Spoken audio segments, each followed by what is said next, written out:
ಮೊದಲನೇದಾಗಿ ಎಲ್ರಿಗೂ ನಮಸ್ಕಾರ. ಈಗ ಈ ಒಂದು ಕಾರ್ಯಕ್ರಮನ ಆಯೋಜನೆ ಮಾಡಿರ್ತಕ್ಕಂಥ ಬಿ ಕ್ಲಿಪ್ಪಿನ ಶರತ್ರವರೆಗೂ ಹಾಗೂ ಮಂಜುನಾಥ್ರವರೆಗೂ ಮತ್ತು ತಮ್ಮೆಲ್ಲರಿಗೂ ಧನ್ಯವಾದಗಳನ್ನ ತಿಳಿಸ್ತಾ ಈ ಕಾರ್ಯಕ್ರಮನ ಪ್ರಾರಂಭ ಮಾಡೋಣ. ಮೊದಲನೇದಾಗಿ ನನಗಿನ ಮುಂಚಿತವಾಗಿ ಮಾತಾಡ್ತಕ್ಕಂಥ ಮಿಮ್ಮಿ ಪಾರ್ಥಸಾರಥಿಯವರು ಹಲವಾರು ವಿಚಾರಗಳನ್ನ ತಮ್ಮ ಜೊತೆ ಹಂಚ್ಕೊಂಡಿದ್ದಾರೆ. ತುಂಬ ಉಪಯುಕ್ತ ಮಾಹಿತಿ, ಅಂದರೆ ನಾಯಕತ್ವದ ಗುಣಗಳ ಜೊತೆಗೆ ನಾಯಕತ್ವವನ್ನು ಪಡೆದುಕೊಳ್ತಕ್ಕಂಥ ನಾವುಗಳು ಯಾವ ರೀತಿ ಇರಬೇಕು ಅನ್ನೋದು ವಿಚಾರನ ಭಾಳ ಚೆನ್ನಾಗಿ ಅವರು ತಮ್ಮ ಮಾತುಗಳ ಮುಖಾಂತರ ತಿಳಿಸಿದ್ದಾರೆ. ನಿಜ, ಆರೋಗ್ಯ ಇದ್ದರೆ ನಾವು, ಆರೋಗ್ಯನೇ ಇಲ್ಲ ಅಂದರೆ ನಾವು ಬೇರೆಯವ್ರಿಗೆ ಏನು ಉಪದೇಶ ಮಾಡೋಕ್ಕಾಗುತ್ತೆ, ಬೇರೆಯವ್ರಿಗೆ ಏನು ಕೆಲಸ ಮಾಡೋಕ್ಕಾಗುತ್ತೆ. ಬಹಳ ಮುಖ್ಯವಾಗಿರತಕ್ಕಂಥ ವಿಚಾರನ ಮೇಡಮ್ ಅವರು ತಿಳಿಸಿದ್ದಾರೆ, ಅವರಿಗೆ ಧನ್ಯವಾದಗಳು. ಈಗ ತಾವೆಲ್ಲ ಒಂದು ಏನೋ ವಿಚಾರ ಇಟ್ಕೊಂಡು ಈ ಒಂದು ಬಿ ಕ್ಲಿಪ್ ತರಬೇತಿಗೆ ಬಂದಿದ್ದೀರ. ತಮ್ಮ ವಿಚಾರಗಳು ಬೇರೆ ಬೇರೆ ರೀತಿ ಬೇರೆ ಬೇರೆ ಕೋಣಗಳಲ್ಲಿ ಇರ್ಬೋದು. ಅದು ಆದರೆ ಅದೇ ರೀತಿ ನಾನು ಕೂಡ ವಿದ್ಯಾರ್ಥಿಯಾಗಿ ಈ ಒಂದು ಬಿ ಕ್ಲಿಪ್ಪಿನ 2ನೇ ತರಬೇತಿ ಕೇಂದ್ರಕ್ಕೆ ನಾನು ಸೇರಿಕೊಂಡೆ. ಮೊದಲನೇ ತರಬೇತಿಯಲ್ಲೇ ನಾನು ಅರ್ಜಿಯನ್ನು ಹಾಕಿದೆ.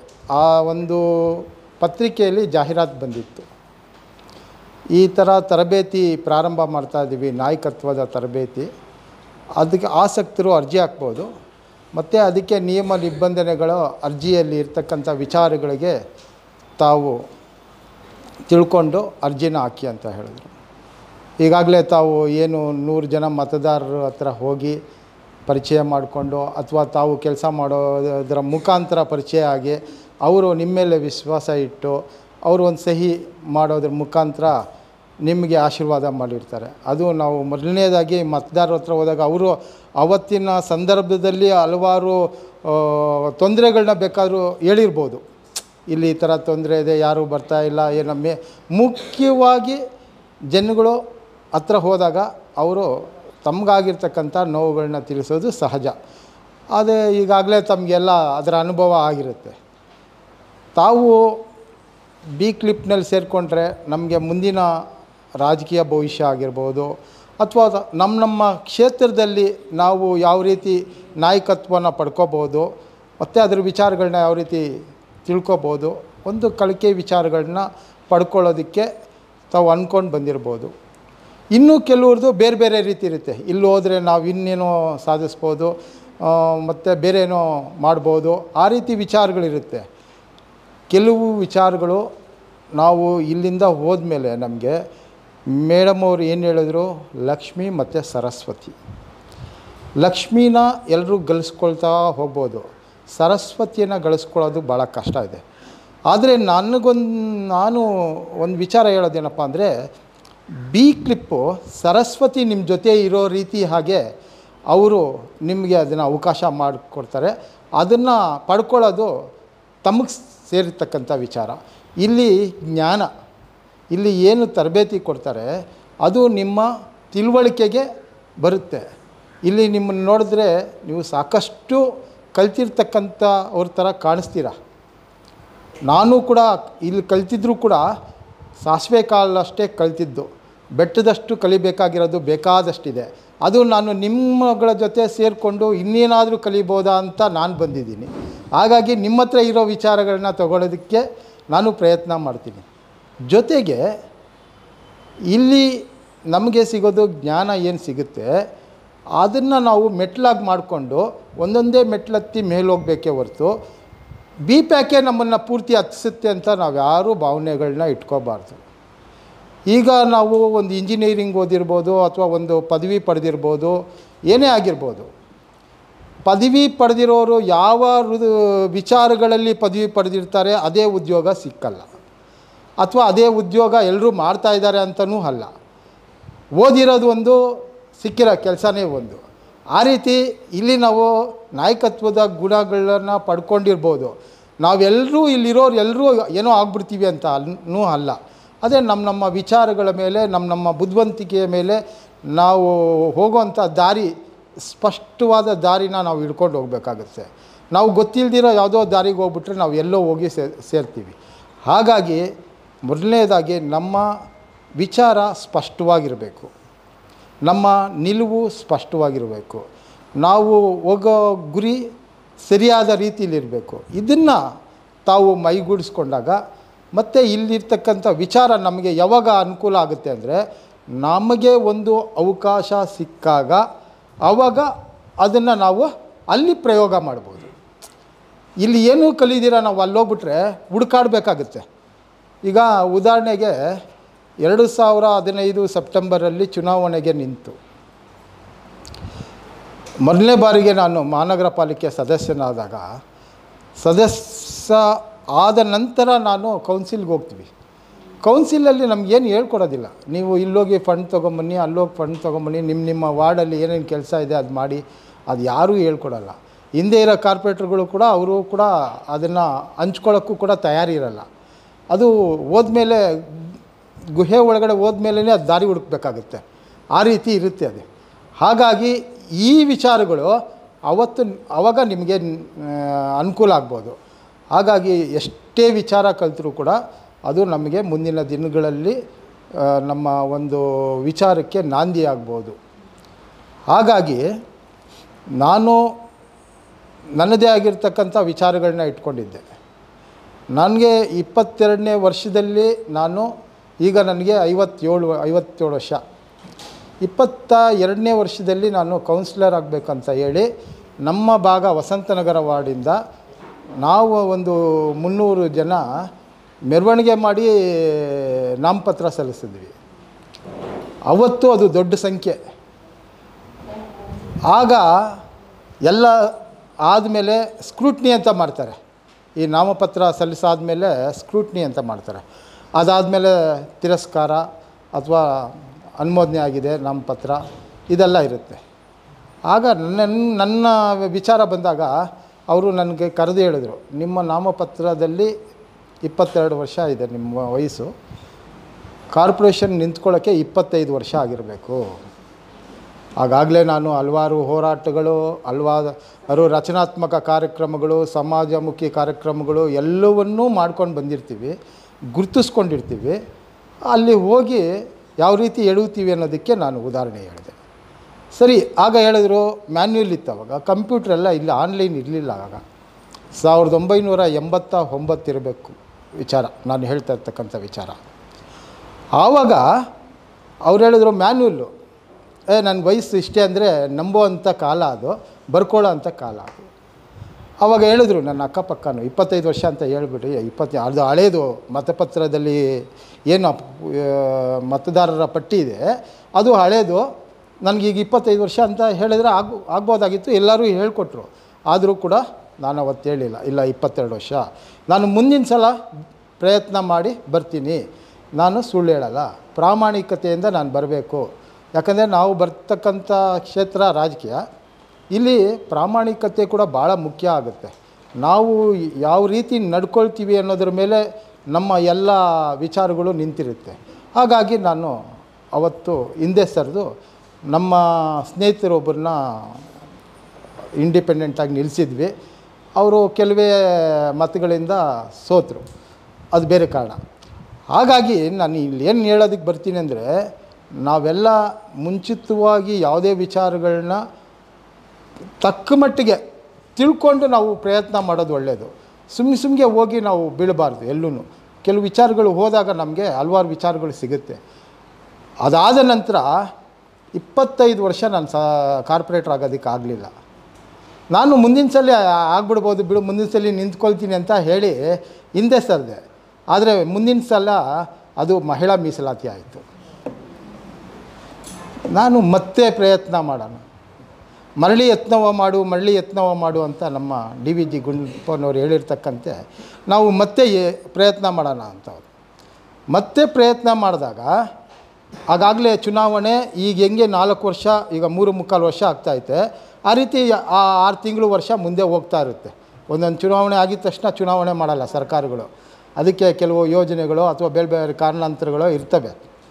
ಹಾಗಾಗಿ ಅದಾದ ನಂತರ ಬ್ಯಾಕ್ವರ್ಡ್ ಎ ಮೀಸಲಾತಿ ಆಯಿತು. ನಮಗೆ ಬರೋದು ಜನರಲ್ಲೇ ಸ್ಪರ್ಧೆ ಮಾಡಬೇಕು. ಬಿಡಲಿಲ್ಲ. ಸೈಕಲ್ ತುಳಿತಾನೇ ಇದ್ದೀವಿ ನಾವು, ಹೋಗ್ತಾನೇ ಇದೆ ಸೈಕಲ್ಲು. ಆ ಏಳು ಬೀಳುಗಳ ನಡುವೆ ಮತ್ತೆ ಪ್ರಯತ್ನ ಮಾಡಿ ಆಗೋಣ ಅಂತ ಹೇಳಿ ಕೆಲಸ ಮಾಡಿಕೊಂಡೇ ಬರ್ತಿದ್ವಿ. ನಮ್ಮ ಗುರುತಿಸ್ಕೊಂಡಿರ್ತಕ್ಕಂಥ ನಾಯಕರಿದ್ದರು, ಮತ್ತು ಪಕ್ಷ ಇತ್ತು. ಪಕ್ಷದ ಜೊತೆಗೆ ಒಡನಾಟ, ಪಕ್ಷದ ಕಾರ್ಯಕ್ರಮಗಳನ್ನು ಮಾಡಿಕೊಂಡು ಅದ್ರ ಮುಖಾಂತರ ಇಲ್ಲಿ ನಾವು ಬಡಾವಣೆಯಲ್ಲೂ ಕೂಡ ಕೆಲಸ ಮಾಡಿಕೊಂಡು ಹೋಗಬೇಕು. 5 ವರ್ಷ ಮಾಡೋದೇ ಒಂದು ದೊಡ್ಡ ಸಾಧನೆ.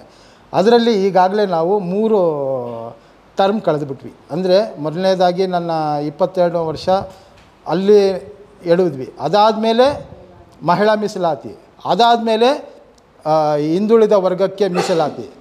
ಇನ್ನೂ ಮುಂದೆ ಕೆಲಸ ಮಾಡಬೇಕು ಅಂದರೆ ಆಶಾವಾದ ಥರ ಇರಬೇಕು. ಈ ಆಶಾವಾದ ಭಾಳ ಮುಖ್ಯ ರಾಜಕಾರಣದಲ್ಲಿ. ನೀವು ಏನಾದರೂ ಗುರಿ ಸಾಧನೆ ಮಾಡಬೇಕು ಅಂದರೆ ತಕ್ಷಣ ಆಗದೇ ಇದ್ದರೆ ನೀವು ಕಾಯಬೇಕು, ತಾಳ್ಮೆಯಿಂದ ಕಾಯಬೇಕು. ಹಾಗಾಗಿ ಅದಾದ ನಂತರ ಮತ್ತೆ ಪ್ರಯತ್ನ ಮಾಡುವಾಗ ಆಗ ಈ ವಿಚಾರಗಳೆಲ್ಲ ಹಣಕಾಸಿನ ವಿಚಾರ ಭಾಳ ಮುಂದೆ ಬಂದ್ಬಿಡ್ತು. ನಾನು ಸ್ಪರ್ಧೆ ಮಾಡುವಾಗ ಕೇವಲ ಸಾವಿರಗಳಲ್ಲಿ ಸ್ಪರ್ಧೆ ಇತ್ತು. 7,000, 8,000ದಲ್ಲಿ ಇಡೀ ಚುನಾವಣೆ ಮುಗಿಸುವಂಥ ಕಾರ್ಯಕ್ರಮ ಇತ್ತು. ನನ್ನ ಈ 3 ಸಂದರ್ಭಗಳು ಮುಗಿದು 4ನೇ ಸಂದರ್ಭಕ್ಕೆ ಬಂದಾಗ ಲಕ್ಷ ದಾಟಿತ್ತು, ಕೋಟಿ ಹತ್ರ ಬಂದಿತ್ತು. ಒಬ್ಬ ಕಾರ್ಪೊರೇಟ್ರು ಕೋಟಿ ಖರ್ಚು ಮಾಡಬೇಕು, 2 ಕೋಟಿ ಖರ್ಚು ಮಾಡಬೇಕು. ಸಂಪತ್ ಕುಮಾರ್ ಹತ್ರ ಅಷ್ಟು ದುಡ್ಡು ಇದೆಯಾ? ಅಲ್ಲ, ನನಗೆ ಸೀಟ್ ಕೊಡೋದಕ್ಕೆ ಅವ್ರ ಅನುಭವ ಎಲ್ಲ ಇದೆ, ಎಲ್ಲ ಮಾಡ್ತಾರೆ ಸರಿ. ಅವ್ರ ಹತ್ರ ಇವತ್ತು ದುಡ್ಡಿದ್ದರೆ ಗೆಲ್ಲಬೇಕು, ಇಲ್ಲ ದುಡ್ಡು ಇಲ್ಲದಿದ್ದರೆ ಗೆಲ್ಲೋದಕ್ಕೆ ಸಾಧ್ಯ ಇಲ್ಲ ಅನ್ನೋ ಒಂದು ವಿಚಾರನ ಇಟ್ಟು ಆತನ ಮಗನಿಗೇ ಸೀಟ್ ತಂದುಬಿಟ್ರು. ಕೇವಲ ದುಡ್ಡು ಇಲ್ಲ ಅನ್ನೋ ಕಾರಣಕ್ಕೋಸ್ಕರ. ಅಲ್ಲಿಗೆ ನಮ್ಮದು 20 ವರ್ಷ ಆಗೋಯ್ತು. ಮತ್ತೆ ಕೆಲಸ ಪ್ರಾರಂಭ. ಅವ್ರಿಗೆ ಯಾರು ನಿಂತರೂ ಅವ್ರಿಗೆ ಕೆಲಸ ಮಾಡಿಕೊಂಡು ಕಣ್ಣಲ್ಲಿ ನೀರು ಹಾಕ್ಕೊಂಡು ಕೆಲಸ ಮಾಡಿದ್ದೀವಿ. ಮಾಡ್ತಾ ತಿರ್ಗಾ ಮತ್ತೆ ಒಂದು ಸಂದರ್ಭ ಸಿಕ್ತು. ನನಗೊಂದು ಅವಕಾಶ ಬಂತು. ಅವಕಾಶ ಬರೋದಕ್ಕಿಂತ ಮುಂಚೆ ನಾನು ಈ ಒಂದು ಜಾಹೀರಾತು ನೋಡಿದ್ದೆ, ಬಿ ಕ್ಲಿಪ್ಪಲ್ಲಿ ನಾಯಕತ್ವಕ್ಕೆ ತರಬೇತಿ ಕೊಡ್ತಾರೆ ಅನ್ನೋದು. ಮತ್ತು ಬಿ ಕ್ಲಿಪ್ಪಲ್ಲಿ ಸೇರಿಕೊಂಡ್ರೆ ನನಗೆ ಏನಾದರೂ ಮುಂದಿನ ದಿನಗಳಲ್ಲಿ ಅವಕಾಶ ಆಗ್ಬೋದಾ, ಒಂದು ಪ್ರಯತ್ನ ಮಾಡೋಣ ಅಂತ ನಾನು ಬಂದು 1ನೇ ಬ್ಯಾಚಲ್ಲಿ ಕಾರಣಾಂತರಗಳಿಂದ ಸೇರ್ಕೊಳ್ಳೋಕ್ಕಾಗಿಲ್ಲ. 2ನೇ ಬ್ಯಾಚ್ಗೆ ಕಾದು ಸೇರಿಕೊಂಡು ತರಬೇತಿ ತೊಗೊಂಡೆ. ನಮಗೆ ಕೊಟ್ಟಿರ್ತಕ್ಕಂಥ ಅವತ್ತಿನ ತರಬೇತಿಯಲ್ಲಿ ಭಾಳ ಪ್ರಮುಖರಿದ್ದರು. ನಮ್ಮ BBMP ಕಮಿಷನರ್ ಜಯರಾಜ್ ಅವರು ನಮಗೆ ಪಾಠ ಮಾಡಿದ್ದಾರೆ ಇಲ್ಲಿ. ಆಮೇಲೆ ರೇವತಿ ಅಶೋಕ್ ಅಂತ ಮೇಡಮ್ ಅವರು ಭಾಳ ಚೆನ್ನಾಗೇ ಪಾಠ ಮಾಡಿದ್ರು. ಆಮೇಲೆ ನಿತಿನ್ ಪೈ ಅಂತ ಅವರು ನಮ್ಮ ಕ್ಲಾಸ್ಗಳು ತೊಗೊಳ್ತಾಯಿದ್ರು. ಹಲವಾರು ವಿಚಾರಗಳು ಬೆಂಗಳೂರು ಬಗ್ಗೆ ಏನು ಮಾಡಬೇಕು ಮತ್ತು ಯಾವ್ಯಾವ ಕೆಲಸ ಕಾರ್ಯಗಳನ್ನ ಮಾಡಬೇಕು ಅನ್ನೋದ್ರ ವಿಚಾರನ ಭಾಳ ಚೆನ್ನಾಗಿ ನಮ್ಗೆ ಹೇಳ್ಕೊಟ್ರು. ಹಾಗಾಗಿ ನೀವು ಕೂಡ ಅಂಥ ವಿಚಾರಗಳನ್ನ ಕಲಿಬೋದು ಇಲ್ಲಿ. ಅದಾದ ನಂತರ ಚುನಾವಣೆಯ ಪ್ರಕ್ರಿಯೆ ಪ್ರಾರಂಭ ಆಗುತ್ತೆ. ನಾನು ಬಿ ಕ್ಲಿಪ್ ಸ್ಟೂಡೆಂಟ್ ಇರೋದರಿಂದ ಈ ಬಿ ಕ್ಲಿಪ್ಪಲ್ಲಿ ನಿಮ್ಗೆ ಏನಪ್ಪ ಅನುಕೂಲ ಆಗುತ್ತೆ ಅಂದರೆ, ನೀವು ಎಲ್ಲಿ ಏನು ತರಬೇತಿ ಪಡೆದಿದ್ದೀರಾ, ಈ ಬಿ ಕ್ಲಿಪ್ಪಲ್ಲಿ ನಾವು ತರಬೇತಿ ಪಡೆದಿದ್ದೀವಿ ಅಂತ ಹೇಳಿದರೆ, ಚುನಾವಣೆ ಸಂದರ್ಭದಲ್ಲಿ ನಮ್ಮ ಬಡಾವಣೆಯಲ್ಲಿರ್ತಕ್ಕಂಥ ಪ್ರಬುದ್ಧ ಮತದಾರರು ನಮ್ಮ ಬಗ್ಗೆ ಭಾಳ ಆಸಕ್ತಿ ವಹಿಸ್ತಾರೆ. ಈ ನಿಂತಿರ್ತಕ್ಕಂಥ ಅಭ್ಯರ್ಥಿ ಬಿ ಕ್ಲಿಪ್ನಲ್ಲಿ ತರಬೇತಿ ಪಡೆದಿದ್ದಾರೆ ಅನ್ನೋ ವಿಚಾರನ ನಿಮಗೆ ಸ್ವಲ್ಪ ಮಟ್ಟಿಗೆ ಅನುಕೂಲ ಆಗುತ್ತೆ. ಎಲ್ಲ ಅನುಕೂಲ ಆಗುತ್ತೆ ನಮಗೆ. ನಾವು ಯಾವತ್ತು ಚುನಾವಣೆಯಲ್ಲಿ ಸ್ಪರ್ಧೆ ಮಾಡುವಾಗ ನಮ್ಮ ಬಡಾವಣೆಯ ಪ್ರಬುದ್ಧ ಮತದಾರರು ಇರ್ತಾರೆ. ಅವರಿಗೆಲ್ಲ ಈ ಒಂದು ತರಬೇತಿ ಕೇಂದ್ರದ ವಿಚಾರಗಳು ಗೊತ್ತಿರುತ್ತೆ. ಮತ್ತು ಇಲ್ಲಿ ಹೋಗಿರ್ತಕ್ಕಂಥ ವಿದ್ಯಾರ್ಥಿ ಬಹಳ ಪ್ರಬುದ್ಧರಾಗಿರ್ತಾರೆ. ಈ ವಿದ್ಯಾರ್ಥಿ ಅನ್ನೋದೇ ನಿಮಗೆ ಗೌರವ. ಬಿ ಕ್ಲಿಪ್ ವಿದ್ಯಾರ್ಥಿ ಅನ್ನೋದೇ ನಮಗೆ ಗೌರವ, ಅದೇ ನಮಗೆ ಮಾರ್ಕ್ಸ್. ಹಾಗಾಗಿ ಎಲ್ಲೂ ಸಂಕೋಚ ಇಲ್ದಿರ ನೀವು ಈ ಒಂದು ತರಬೇತಿ ಕೇಂದ್ರದಲ್ಲಿ ತರಬೇತಿ ಪಡೆಯೋದು ಒಳ್ಳೆಯ ಕೆಲಸ. ನೀವೆಲ್ಲ ಬಂದಿದ್ದೀರಾ, ಏನೇನು ಉದ್ದೇಶ ಇಟ್ಕೊಂಡಿದ್ದೀರಾ ಅದೆಲ್ಲ ನೆರವೇರಲಿ ಅಂತ ಹೇಳ್ತಾ ಮೊದಲನೇದಾಗಿ ನಿಮಗೆ ಆತ್ಮಸ್ಥೈರ್ಯ ಇರಬೇಕು. ಆ ಆತ್ಮಸ್ಥೈರ್ಯ ಕಳ್ಕೊಂಬಿಟ್ರೆ ನಾವು ಮುಂದೆ ಹೋಗೋದಕ್ಕೆ ಆಗೋದಿಲ್ಲ, ಅಲ್ಲೇ ಇದ್ಬಿಡ್ತೀವಿ, ಇರೋ ಜಾಗದಲ್ಲೇ ಇದ್ಬಿಡ್ತೀವಿ. ಆಮೇಲೆ ಎರಡನೇದಾಗಿ ನಗುವು ಭಾಳ ಮುಖ್ಯ. ಸ್ಮೈಲ್. ನೀವು ಬಂದ ತಕ್ಷಣ ನಮಸ್ಕಾರ, ಚೆನ್ನಾಗಿದ್ದೀರಾ, ಹೇಗಿದ್ದೀರಾ, ಮನೇಲೆಲ್ಲ ಚೆನ್ನಾಗಿದ್ದಾರಾ, ನಿಮ್ಮ ನಗುವೇ ಆ ಮತದಾರರನ್ನ ಬಹಳ ಆಕರ್ಷಣೆಗೊಳ್ಳುತ್ತೆ. ನಿಮ್ಗೆ ಅಲ್ಲೇ ಪಾಯಿಂಟ್ ಸಿಕ್ಬಿಡುತ್ತೆ. ಒಳ್ಳೆ ಅಭ್ಯರ್ಥಿ, ಹೋಗಿದ ತಕ್ಷಣ ಮಾತಾಡ್ಸಿದ್ರಪ್ಪ, ಕುಂಡ್ರಿಸಿದ್ರಪ್ಪ, ನೀರು ಕೊಟ್ರಪ್ಪ. ಇದು ಭಾಳ ಮುಖ್ಯ. ಇದನ್ನು ನಾವೆಲ್ಲರೂ ಅಳವಡಿಸ್ಕೋಬೇಕು. ನಾವು ಬಂದ ತಕ್ಷಣ ಗಂಟು ಹಾಕ್ಕೊಂಡು ಏನು ರೀ, ಇಲ್ಲ ಹೋಗಿ, ಇಲ್ಲ ಹೋಗಿ ಅಂದರೆ ನಮ್ಮನ್ನು ಅವರು ಮನೆ ಹತ್ರ ಹೋದಾಗ ನಮ್ಮನ್ನು ಹೋಗಿಸ್ಬಿಡ್ತಾರೆ. ಹಾಗಾಗಿ ಈ ವಿಚಾರಗಳು ಕೂಡ ನಾವು ಮೈಗೂಡಿಸ್ಕೊಳ್ಳೋದು ಭಾಳ ಮುಖ್ಯ ಅಲ್ವಾ? ನಗು ಭಾಳ ಮುಖ್ಯ. ಅದಕ್ಕೇನು ದುಡ್ಡು ಕೊಡಬೇಕಾಗಿಲ್ಲ, ದೇವರು ನಮ್ಗೆ ವರ ಕೊಟ್ಟಿದ್ದಾರೆ ನಗೋದನ್ನು. ಅಷ್ಟೇ. ಅವ್ರು ಬಂದಾಗ ಏನು ಪ್ರೀತಿಯಿಂದ ಒಂದು ಸ್ವಲ್ಪ ಸ್ಮೈಲ್ ಮಾಡ್ಕೊಂಡು ಮಾತಾಡಿದ್ರೆ ಅದೇ ನಮಗೆ ಅರ್ಧ ಆಕರ್ಷಣೆ ಆಗುತ್ತೆ. ಜೊತೆಗೆ ಸಾಧಿಸುವ ಛಲ ಇರಬೇಕು. ನಾನು ಈ ಕೆಲಸ ಮಾಡ್ತೀನಪ್ಪ, ಅದು ಎಷ್ಟೇ ವಿಚಾರ ಬರಲಿ ನಾವು ಬಿಡಬಾರ್ದು, ಮಾಡಲೇಬೇಕು. ಮಾಡಿದ್ರೆ ಕೆಲಸ ಆಗುತ್ತೆ. ಆತ್ಮವಿಶ್ವಾಸ ಮೂಡಿಸೋದು. ಅವ್ರು ಯಾರನ್ನ ಬರ್ತಾರೆ, ಸರ್ ನನಗೆ ಇವತ್ತು ಇಲ್ಲಿ ನಮ್ಮ ಮನೆ ಹತ್ರ ಮೋರಿ ಕಟ್ಕೊಂಬಿಡೈತೆ, ಸ್ಯಾನಿಟ್ರಿ ಬೇಕಾಗ್ಬಿಡೈತೆ, ಆಯ್ತಪ್ಪ ನಿನ್ಗೆ ಆ ಕೆಲಸ ಮಾಡಿಕೊಡ್ಬೇಕಲ್ಲ, ಮಾಡಿಕೊಡ್ತೀವಿ, ಅಷ್ಟೇ ತಾನೇ. ಅವರು ಬಂದವ್ರ ಹತ್ರ ಆತ್ಮವಿಶ್ವಾಸ ಮೂಡಿಸ್ಬೇಕು. ನಾವು ಆ ಕೆಲಸ ಮಾಡಬೇಕು. ಆವಾಗ ನಾವು ನಮ್ಮ ನಾಯಕತ್ವದ ಗುಣಗಳಲ್ಲಿ ಇದು ಬಹಳ ಮುಖ್ಯವಾಗಿರುತ್ತೆ. ಇದನ್ನು ನಾವು ಮೈಗೂಡಿಸ್ಕೋಬೇಕು. ಇದನ್ನು ಯಾವಾಗ ಮೈಗೂಡಿಸ್ಕೊತೀವೋ ನಮ್ಮೆಲ್ರಿಗೂ ಕೂಡ ಇದು ಒಳ್ಳೆಯದಾಗುತ್ತೆ. ಮತ್ತು ರಾಜಕೀಯ ಕ್ಷೇತ್ರದಲ್ಲೇ ನಾಯಕತ್ವ ಆಗೋದಲ್ಲ. ಈಗ ನೀವು ಎಲ್ಲೋ ಒಂದು ಕಡೆ ಉದ್ಯೋಗ ಸ್ಥಾಪನೆ ಮಾಡ್ತೀರಾ, ಅಲ್ಲಿ ಹಲವಾರು ಜನ ಇರ್ತಾರೆ, ಅಲ್ಲಿ ನಿಮ್ಮ ನಾಯಕತ್ವ ಸ್ಥಾಪನೆ ಮಾಡ್ಬೋದು. ಅವರವರ ಕ್ಷೇತ್ರದಲ್ಲಿ ನಾಯಕತ್ವ, ಎಲ್ಲ ಕ್ಷೇತ್ರದಲ್ಲಿ ನಾಯಕತ್ವ ಸ್ಥಾಪನೆ ಮಾಡಬೇಕಾದರೂ ಕೂಡ ಇಂಥ ಎಲ್ಲ ಗುಣಗಳಿದ್ದಾಗ ನಮಗೆ ಅನುಕೂಲ ಆಗುತ್ತೆ. ಇನ್ನು ಕೆಲಸ ಕಾರ್ಯಗಳು. ಈಗ ನಾನು ಪ್ರಾರಂಭದಲ್ಲಿ ಇಲ್ಲಿ ಸೇರಿಕೊಂಡಾಗ ನಮಗೆ ಕೆಲಸ ಕಾರ್ಯದ ಬಗ್ಗೆ ಮಾಹಿತಿ ಕೊಡ್ತಾಯಿದ್ರು. ಏನೂ ಇರಲಿಲ್ಲ. ನಾನು ಏನು ಯೋಚನೆ ಮಾಡೋದು, ಏನು ಮಾಡಬೇಕು, ಜನಗಳನ್ನ ಗಮನ ಸೆಳೀಬೇಕು ಅಥವಾ ಜನಗಳ ಹತ್ರ ಹೋಗಬೇಕು. ಈಗ ಹೋಗ್ಬಿಟ್ಟು ಕೆಲಸ ಕೊಡಿ, ನನಗೆ ಯಾವ ಕೆಲಸ ಇದೆ ಹೇಳಿ ಅಂತ ಹೋಗೋದು ಅಷ್ಟರ ಮಟ್ಟಿಗೆ ಸರಿ ಇರಲ್ಲ. ನಾವು ಫಸ್ಟು ನಾಯಕತ್ವದ ವಿಚಾರಗಳನ್ನು ನಾವು ಮೈಗೂಡಿಸ್ಕೊಂಡು ನಾವು ಕೆಲಸ ಮಾಡ್ಕೊಂಡು ಹೋಗ್ತಾ ಇದ್ದರೆ ಜನ ಆವಾಗ ನಮ್ಮನ್ನು ಗುರುತಿಸ್ಕೊಂಡು ನಮ್ಮ ಹತ್ರ ಬರ್ತಾರೆ. ನಾವು ಬಡಾವಣೆ ಸುತ್ತೋದು ಭಾಳ ಮುಖ್ಯ. ನಾವು ಏನೇ ರಾಜಕಾರಣದಲ್ಲಿ ಮನೆಯಲ್ಲೇ ಕೂತ್ಕೊಂಡು ನಾನು ರಾಜಕೀಯ ಮಾಡ್ತೀನಿ ಅಂದರೆ ಆಗಲ್ಲ. ಆಚೆ ಕಡೆ ಬರಬೇಕು, ಫೀಲ್ಡ್ಗಿಳಿಬೇಕು.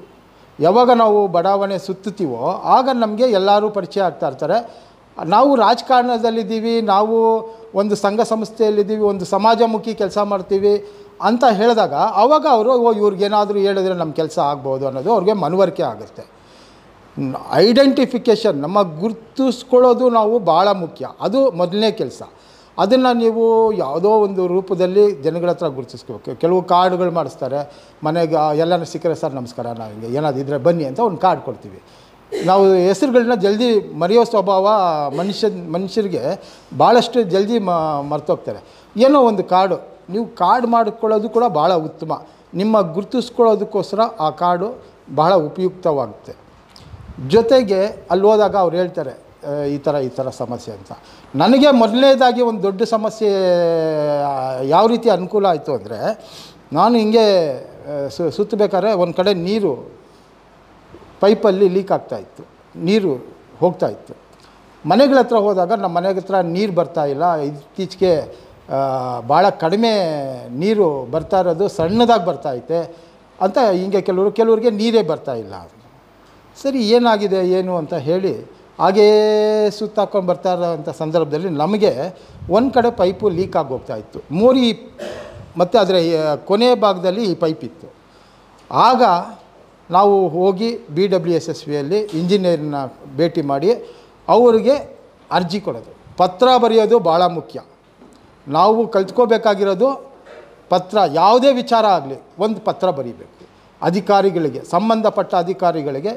ಇವರಿಂದ ಮೇಲೆ ನಿಮ್ಮ ವಿಳಾಸ, ಇವರಿಗೆ ವಿಷಯ, ಸೊ ಈ ವಿಷಯದ ಮೇಲೆ ಈ ರೀತಿ ನಮಗೆ ತೊಂದರೆ ಆಗ್ತಾಯಿದೆ, ಕೂಡಲೇ ಬಂದು ಪರಿಶೀಲಿಸಿ ತೊಂದರೆಯನ್ನು ನಿವಾರಿಸಿಕೊಡತಕ್ಕದ್ದು ಅನ್ನೋದು ಒಂದು ಪತ್ರ ಬರೆದ್ರೆ ಆ ಪತ್ರದ ಒಂದು ಕಾಪಿ ನಾವು ಇಟ್ಕೊಂಡು ಅಥವಾ ಆ ಪತ್ರನ ತೊಗೊಂಡು ಆ ಸುತ್ತಮುತ್ತಲಿರ್ತಕ್ಕಂಥ ಜನಗಳ ಹತ್ರ ಒಂದು ಸಹಿ ತೊಗೊಂಡು ಅದನ್ನು ಅದ್ರ ಜೊತೆಗೆ ಸೇರಿಸ್ಕೊಂಡು ಕೊಟ್ಟರೆ ಆಗ ಅಲ್ಲಿರೋ ಜನಗಳಿಗೂ ಗೊತ್ತಾಗುತ್ತೆ ನೀವು ಕೆಲಸ ಮಾಡ್ತಾಯಿದ್ದೀರಾ ಅಂತ. ಕೆಲಸ ಆದಮೇಲೆ ಭಾಳ ಒಳ್ಳೆ ಕೆಲಸ ಮಾಡಿದ್ರಿ, ನಮಗೆ ಈಗ ನೀರು ಜೋರಾಗಿ ಬರ್ತಾಯಿದೆ, ಆ ರೀತಿ ಅನ್ನೋ ವಿಚಾರಗಳು ನಮಗೆ ಬರುತ್ತೆ. ಇದು ನಾಯಕತ್ವದ ಗುಣಕ್ಕೆ ನಾವು ಇಂಥ ಕೆಲಸಗಳು ಮಾಡೋದ್ರ ಮುಖಾಂತರ ಇನ್ನೊಂದು ಅಷ್ಟು ಅಸ್ಥಿಭಾರ ಹಾಕ್ಕೊಳ್ತಾ ಹೋಗಬೇಕಾಗುತ್ತೆ. ಅದೇ ರೀತಿ ಫುಟ್ಪಾತಲ್ಲಿ ಟ್ರಾನ್ಸ್ಫಾರ್ಮರ್ ಇರುತ್ತೆ, ಅದು ಎಲ್ರಿಗೂ ತೊಂದರೆ ಆಗ್ತಾ ಇರುತ್ತೆ. ಅದನ್ನು ಬದಲಾವಣೆ ಮಾಡಿ ಸೂಕ್ತ ಸ್ಥಳಕ್ಕೆ ಸ್ಥಳಾಂತರಿಸೋ ಮುಖಾಂತರ ಆ ಕೆಲಸ ಮಾಡ್ಬೋದು. ಈ ರೀತಿ ಮತ್ತು ಕಸದ ತೊಟ್ಟಿ ಕಣ್ಮುಂದೆನೇ ನಾವು ಓಡಾಡ್ತಾ ಇರ್ತೀವಿ, ಅಲ್ಲಿ ನಾಯಿ ಹಸು ಆ ತೊಟ್ಟಿ ಮುಂದೆ ಮೇಯ್ತಾನೇ ಇರುತ್ತೆ, ನಾವು ನೋಡ್ಕೊಂಡು ಸುಮ್ಮನೆ ಇರ್ತೀವಿ. ಅದರಿಂದ ನೈರ್ಮಲ್ಯಕ್ಕೆ ತೊಂದರೆ ಆಗ್ತಾ ಇರುತ್ತೆ, ಅಕ್ಕಪಕ್ಕದವ್ರಿಗೂ ತೊಂದರೆ ಆಗ್ತಾ ಇರುತ್ತೆ. ಅದನ್ನು ಸರಿಪಡಿಸೋ ಕೆಲಸ. ಅದಕ್ಕೇನು ಒಂದು ಸುತ್ತಮುತ್ತಲು ಇರ್ತಕ್ಕಂಥವ್ರ ಹತ್ರ ಸಹಿ ತಗೊಂಡು ಎಲ್ಲರೂ ಈ ಕೆಲಸ ಮಾಡೋದ್ರ ಮುಖಾಂತರ ಪತ್ರಿಕೆಗಳಲ್ಲಿ ಇದು ಗಮನ ಸೆಳೆಯೋ ಮುಖಾಂತರ ಇದನ್ನೆಲ್ಲ ಮಾಡ್ಕೋತಾ ಹೋಗ್ತಾ ಇದ್ದರೆ ನಾವು ನಿಜವಾಗ್ಲೂ ನಾವು ಏನು ಅಂದ್ಕೊತೀವಿ ಅದನ್ನು ಸಾಧನೆ ಮಾಡ್ಬೋದು ಅಂತ ಹೇಳಿ ನನಗೆ ಗೊತ್ತಿರ್ತಕ್ಕಂಥ ವಿಚಾರನ ನಿಮ್ಮ ಜೊತೆ ಹಂಚ್ಕೊಳ್ತಾ ಇದ್ದೀನಿ.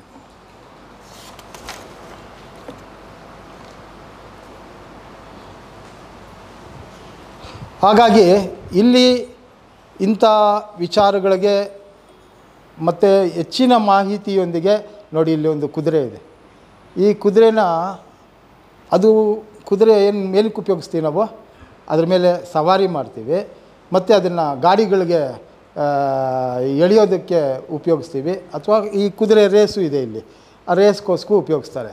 ಆದರೆ ಅದಕ್ಕೆ ತಾಕತ್ತು ಬೇಕಲ್ವಾ, ಸರಿಯಾಗಿ ಹಿಂಡಿ ಒಟ್ಟು ಎಲ್ಲ ಕೊಟ್ಟು ನೀರು ಕುಡಿಸಿ ಅದನ್ನು ಬಿಡ್ತಾನೆ. ಅಂದರೆ ಬಿ ಕ್ಲಿಪ್ಪು ಆ ಕೆಲಸ ನಿಮಗೆ ಮಾಡುತ್ತೆ, ಅದಕ್ಕೆ ಮುಂದೆ ಹೋಗೋದು ಕುದುರೆ ಕೆಲಸ. ಅದೇ ರೀತಿ ತಾವುಗಳು ಇಲ್ಲಿ ಪಡೆದಿರ್ತಕ್ಕಂಥ ಮಾಹಿತಿನ ಸಂಗ್ರಹ ಮಾಡಿಕೊಂಡು ಜ್ಞಾನ ಬೆಳೆಸ್ಕೊಂಡು ಮುಂದೆ ಅವಕಾಶಗಳಿಗೆ ಯಾವ ರೀತಿ ತಾವು ಅವಕಾಶಗಳನ್ನ ಪಡ್ಕೊಳ್ತೀರೋ ಆವಾಗ ನಿಮ್ಗೆ ಸಿಕ್ಕದಾಗಿರ್ತಕ್ಕಂಥ ಅವಕಾಶನ ಬಳಕೆ ಮಾಡೋದು ಈ ಕುದುರೆ ರೀತಿ ಮುಂದೆ ಹೋಗಬೇಕು ಅನ್ನೋ ಉದ್ದೇಶಕ್ಕೋಸ್ಕರ ಇಲ್ಲಿ ಕುದುರೆನ ತೋರಿಸ್ತಾ ಇದ್ದಾರೆ. ಅದೇ ರೀತಿ ಬಿ ಕ್ಲಿಪ್ಪು ನಿಮಗೆ ಅಟ್ಟ ಹತ್ಸ್ಬೋದು, ಬೆಟ್ಟ ಹತ್ಸೋಕ್ಕಾಗಲ್ಲ. ಬೆಟ್ಟ ಯಾರು ಹತ್ತಬೇಕು?